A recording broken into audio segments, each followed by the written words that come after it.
트럼프는 미국 군대가 나이지리아 정부와 협력하여 해당 국가 북동부에서 20명 이상의 테러리스트를 제거한 후 이슬람 국가 IS에서 대한 포위를 강화했습니다. 그리고 이번 월요일 2026년 5월 18일 작전은 보르노주 메텔리 지역에 모여있던 전투원들을 타격했습니다. 이 지역은 테러 조직들이 도주, 재정비, 그리고 새로운 공격 계획을 세우는 데 사용하는 곳입니다.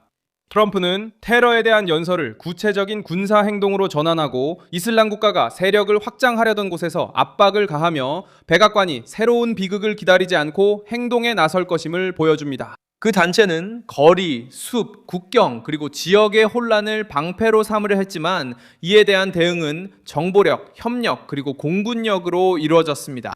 아직도 이 조직을 유지하려는 테러리스트들을 사냥하는 새로운 국면이 열리고 있습니다. 곧 모든 것을 말씀드릴 예정이니 정확한 정보를 원하신다면 채널 구독을 추천합니다. 실시간 정보, 최고의 저널리즘 품질, 신뢰성 있는 기준에서 제공됩니다. 밀손 알베스. 공격은 5월 17일 일요일에 발생했으며 다음날 미군 아프리카 사령부에 의해 확인되었습니다. 작전은 나이지리아 정부와 함께 수행되었으며 차드 호수 지역에서 수년간 활동해온 이슬람 국가 서아프리카주 ISWAP 조직원을 겨냥했습니다. 로이터 통신에 따르면 나이지리아군은 전투원들이 메텔호 지역에 모여 있었다고 밝혔습니다. 그리고 공습은 이러한 움직임을 분산시키기 위해 이루어졌습니다. 그 단체가 은신처를 공격, 도주 또는 재정비 거점으로 바꾸기 전에 트럼프는 대테러 전쟁이 외교적 수사에만 머무르지 않는다는 것을 보여주기로 결정했습니다. 미국 정부는 나이지리아와의 협력에서 더 공격적인 단계로 들어섰고 정보, 군사 지원, 공군력을 활용해 지도자들과 전투원들을 현장에서 제거하고 있습니다. 그렇게 하고 있습니다. 미군 사령부가 밝힌 목표는 그 단체가 미국과 동맹국을 상대로 공격을 계획할 수 있는 능력을 줄이는 것입니다. 이것은 단발적인 행동이 아니었습니다. 이것은 며칠 전 아부 빌랄 알미누키가 제거된 것에서 시작된 일련의 움직임 중 하나였습니다.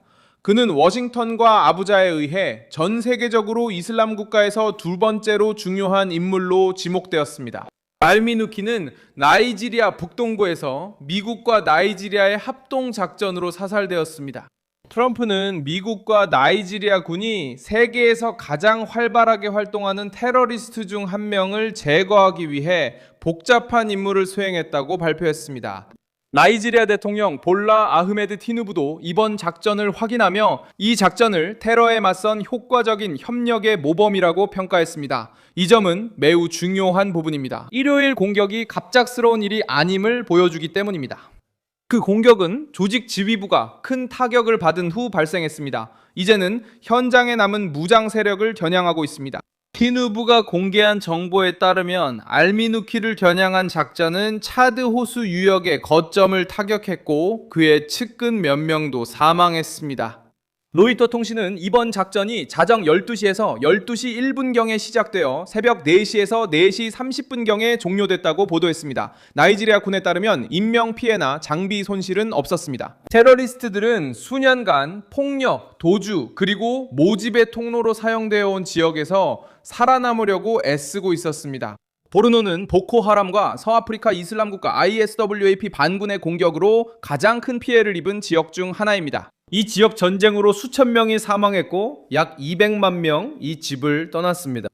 이 단체는 험난한 지형과 인접한 국경 그리고 외딴 지역사회를 이용해 국가의 대응을 어렵게 만들고 있습니다. 하지만 이제 상황이 달라졌습니다. 워싱턴과의 협력이 강화되면서 목표물이 흩어지기 전에 찾아내고 추적하며 타격할 수 있는 능력이 향상됐기 때문입니다. 이슬람 국가 IS가 두려워하는 점은 아프리카가 이제 대테러 전쟁의 우선순위가 되었다는 것입니다. 로이터 통신은 아클레이드의 자료를 인용해 2026년 첫 3개월 동안 아프리카가 이슬람 국가 IS 전 세계 활동의 86%를 차지했다고 보도했습니다. 이 데이터는 트럼프가 나이지리아를 더 이상 먼 나라의 문제로 보지 않고 실질적인 안보 전선으로 바라보게 된 이유를 설명해 줍니다. 이 단체는 중동에서 약해진 뒤 국가 통제가 약한 아프리카 지역에서 세력 확장을 시도했습니다. 미국의 대응은 감시, 조정, 그리고 직접 타격을 그 조직이 재정비하려는 곳으로 가져가는 것이었습니다. 알미누크의 죽음은 큰 의미가 있습니다. 그는 단순한 무장 전투원이 아니었기 때문입니다. 로이터 통신에 따르면 그는 알푸르칸 사무실을 이끌었으며 이 사무실은 이슬람 국가의 글로벌 사안 관리, 재정 조정 등을 담당하고 있었습니다. 콜린 스미스, UN 알카에다 및 이슬람 국가 감시팀의 조정관은 로이터 통신에 그의 죽음이 조직과 아프리카로 초점을 옮기려는 계획에 큰 타격이 되었다고 말했습니다. 이것이 이후 작전이 급하게 진행된 이유를 설명합니다. 지도자가 사망하면 조직은 재정비를 시도합니다. 공격이 계속되면 이러한 재정비는 곧 작전상의 혼란으로 이어집니다. 이러한 공격이 있기 전에도 미국의 존재감이 커졌습니다.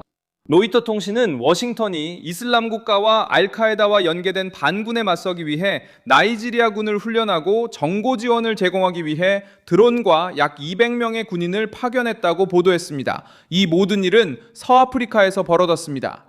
공식적으로 나이지리아 당국은 이러한 존재를 다뤄왔습니다. 그들은 이를 역량으로 간주했습니다. 하지만 최근의 행동들은 이 협력이 더 강경한 단계로 나아갔음을 보여줍니다. 미국 아프리카 사령부가 테러리스트 표적에 대한 작전에 직접적으로 관여하고 있습니다.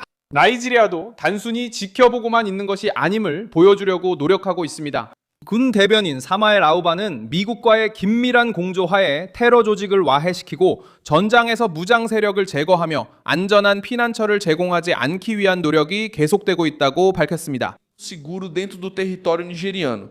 이 문장은 앞으로 나아갈 방향을 잘 보여줍니다. 더 많은 정보 수집, 도주 경로에 대한 압박 강화, 그리고 이슬람 국가가 인원, 무기, 지휘부를 모으려는 거점에 대한 공격이 더 늘어날 것입니다. 트럼프는 약속을 가시적인 작전으로 전환하면서 포위를 강화하고 있습니다. 나이지리아의 치안 상황을 비판하고 이슬람 극단주의자들에 대한 강력한 대응을 요구한 뒤 미국 정부는 아프리카 국가에서 이슬람 국가 IS와의 전투에 더 적극적으로 참여하기 시작했습니다. AP통신은 미국이 나이지리아 내 종교적 폭력을 비난한 것과 관련된 외교적 긴장 이후 미국과 나이지리아 간의 군사 협력이 진전되었다고 보도했습니다. 나이지리아 정부는 이러한 비난을 거부했습니다. 이런 갈등에도 불구하고 군사 협력은 더욱 강화되었고 이제 그 결과가 현장에서 나타나고 있습니다. 이 사건들은 이슬람 국가 IS 곤란하게 만들고 있습니다. 먼저 이 단체는 알미누크를 잃었습니다. 그는 재정, 선전, 전략적 지침, 그리고 국제적 연결에 관여했던 인물이었습니다. 그 후 메텔리에서 20명 이상의 무장 대원, 이 공격을 받는 것을 목격했습니다. 이어 미국 아프리카 사령부는 평가가 계속 진행 중이라고 밝혔습니다. 이는 추가 확인, 새로운 표적, 그리고 잠재적인 새로운 작전을 위한 여지를 남깁니다. 나이지리아 북부에서 테러 조직을 재건하려는 사람은 다음 표적이 될 수 있습니다. 저는 밀손 알베스 국제관계 전문가입니다. 저의 목적은 매일 진실로 여러분께 정확한 정보를 전해드리는 것입니다. 뉴스 링크는 영상 설명란에 있습니다.